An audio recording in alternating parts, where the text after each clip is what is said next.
Mga igsoon, sayop gina nga igarantiya nimo, ipasigarbo nimo nga naana ka sa matuod nga iglesia, nga naana ka sa matuod nga doktrina, maluwas na ka. Dili na mo'y garantiya igsoon.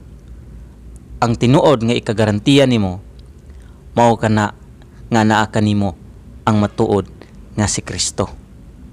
Sumala diya igsoon sa John 14 verse 6 nagaingon diya. Jesus answered, I am the way and the truth and the life.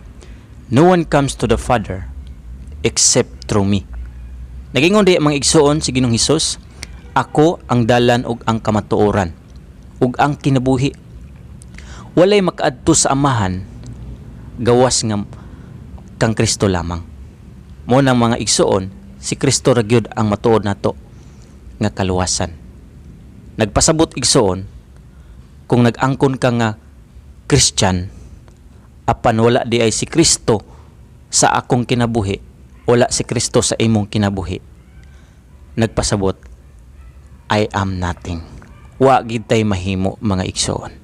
Puro lang ta pasigarbo, puro lang ta pakaron ingnon, apan wala di ay si Kristo sa ato ang kinabuhi. Wala gid nay mahimo ang ato ang pagpasigarbo. Mo na igsoon, ang pagpaubos, pailob, ang pagbaton o hadlok sa Dios pinagi sa pagtuman siyang kasuguan, mao ginay mas labing importante diri kanato. Kay ang pagmaagi sa Dios sa iyang pagluwas kanato dili pinaagi, kay naa ka sa matuod nga simbahan, luwason ka bisan ug maot kag batasan. Dili na pamaagi nga naa ka sa matuod nga doktrina, luwason ka kay nakabalo ka sa matuod nga doktrina, apan wala si Kristo sa imo. Ang matuod igsoon nga luwason ni Ginoong Hesus kanang anaa si Kristo, anaa ang matuod nga batasan diha kanimo nga angayan nga ipasulod dito sa langit. Kay lisod igsoon nga ipasulod ka dito sa langit pero wa na haom imong kinaiya dito sa langit.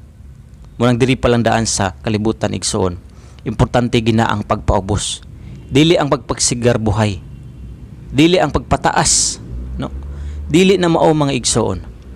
Muna mga higala igsoon, sayop ginang hunahuna nga ang iglesia, ang simbahan makaluwas. Dili gina makaluwas igsoon.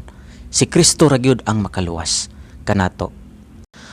Ang simbahan igsoon natukod na siya dili aron ka maluwas, kundili aron makita nimo o mailhan nimo ang matuod nga manluluwas. Sa ato pa, ang doktrina nga imong nakatunan karon dili na mo matuod nga makaluwas nimo, kundili si Kristo ra gyud ang makaluwas nimo. Kay ang doktrina nga imong nakatunan igo ra na nagatudlo nimo kung unsaon pagkinabuhi nga Kristiyano.